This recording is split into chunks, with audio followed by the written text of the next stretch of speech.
আসসালামু আলাইকুম। আমরা এখন যাচ্ছি বিশাখাপত্তনম। বিশাখাপত্তনম যাবো, তো আমরা সকাল সকাল বেরিয়ে গেছি। আমরা গাড়িতে উঠে গেছি, যাচ্ছি।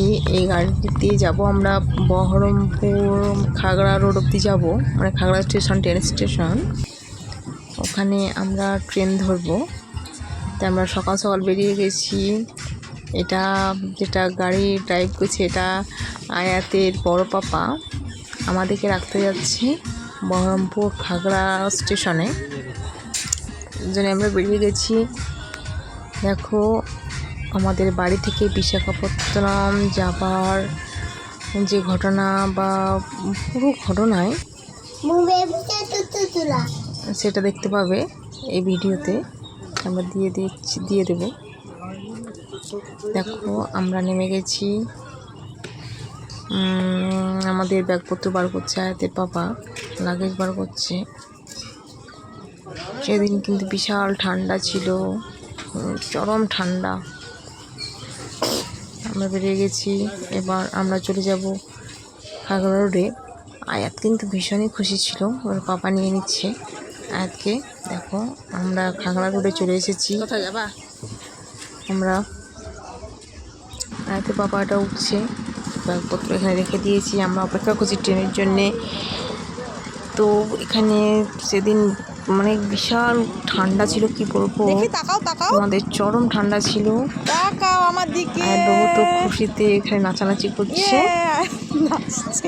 আর খুব ঠান্ডা ছিল সেদিন। কি আমরা ট্রেনের জন্য এখানে অপেক্ষা করছি, আমাদের ট্রেন আসছে না। আমি তো কি বলবো, দেখো আয়াতবাবু এখানে আর বসে থাকতে পারছে না, মানে ও খুব বিরক্ত লাগছে।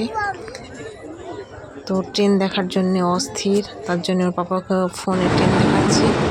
তো আমাদের ট্রেন অলরেডি চলে এসেছে। ট্রেনের মধ্যে আমরা উঠেও গেছি। আয়াতবাবু গানও করছে, দেখো ট্রেনের মধ্যে ও কি গান করছে এখানে। তো সারা রাস্তা গান করতে করতে গেছে খুশিতে। দেখো কীভাবে গান করছে আয়াত, গান করছে ও। এবার আমরা কিছুক্ষণের মধ্যেই আমরা নামবো হচ্ছে এখান থেকে 10টার সময় ট্রেনে চেপেছি। আমরা বেলা 1টার সময় নামবো হাওড়া ব্রিজে, হাওড়া স্টেশনে। দেখো, আমরা হাওড়া স্টেশনে নেমে গেছি। হাওড়া স্টেশনে নেমে দেখছি ছোটো পাপা দাঁড়িয়ে আছে, আর এখন তো ছোটো ছোটো পাপা করে চেপে গেছে। এবার আমরা চলতে আরম্ভ করবো। আমরা এবার বাস বা ট্যাক্সির খোঁজ করবো এখান থেকে গিয়ে। তো আমরা দুটো একটা ছবি তুলে নিচ্ছি এখানে।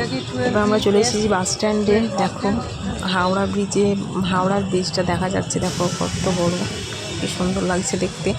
আমরা এখন ট্যাক্সির জন্য ওয়েট করছি, কিন্তু কিছুতে আমরা ট্যাক্সি পাচ্ছিলাম না।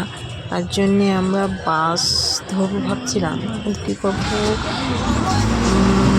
তো বাসও পেয়ে গেছি অলরেডি, বাসের মধ্যে উঠেও গেছি। এবার আরও তো ছোটো পাপার কাছে আছে। আমরা কিন্তু এই বাসে চেপে যাবো বাস স্ট্যান্ড, মানে রেল স্টেশন যাচ্ছি। আবার শালিমার রেল স্টেশন। দেখো, বাস থেকে নেমে আমরা শালিমার স্টেশনে চলেও এসেছি। আমি তো ক্লান্ত, আমার জার্নির অভ্যাস নেই, তার জন্য আমি ক্লান্ত হয়ে এখানে বসে আছি। আয়াতবাবুর ওর পাপা কি খুশিতেই আছে, ওরা খুব খেলা করছে। স্টেশনের এই মাথা আর ওই মাথা করে ছোটাছুটি করছে। দেখো, খুব খুশিতে আছে আয়াতবাবু। ট্রেন ঢুকলো, আয়াতবাবু ট্রেন দেখছে, আর ওখানে আমার আসতে হবে দুজনে, কিন্তু আমি বসে আছি। দেখো আমাদের ব্যাগ, আমি এখানে বসে আছি। এবার আমাদের ট্রেন চলে এসেছে, আমরা ট্রেনে উঠে পড়েছি। দেখো, ট্রেনে উঠে পড়ে ওরা তো শুয়ে গেছে, আমি বসে আছি। সবার আলাদা আলাদা সিট ছিল। এটা একটা সিট ছিল, ওই পাশে ছিল একটা সিট, দুটো সিট ছিল আমাদের। আয়াতবাবু ওর বাবা বসে আছে। এখানে ফোন করেছে আয়াতের দাদু, ফোন করেছে, কথা বলছে পাপা। এবার আয়াতবাবু কথা বলবে। কোথায় যাচ্ছ? আয়াতবাবু আমি কথা বলবো। আমাদের কিন্তু এখানে রাত লেগে গেছে। রাত, আমার কিন্তু সকাল হয়ে গেছে।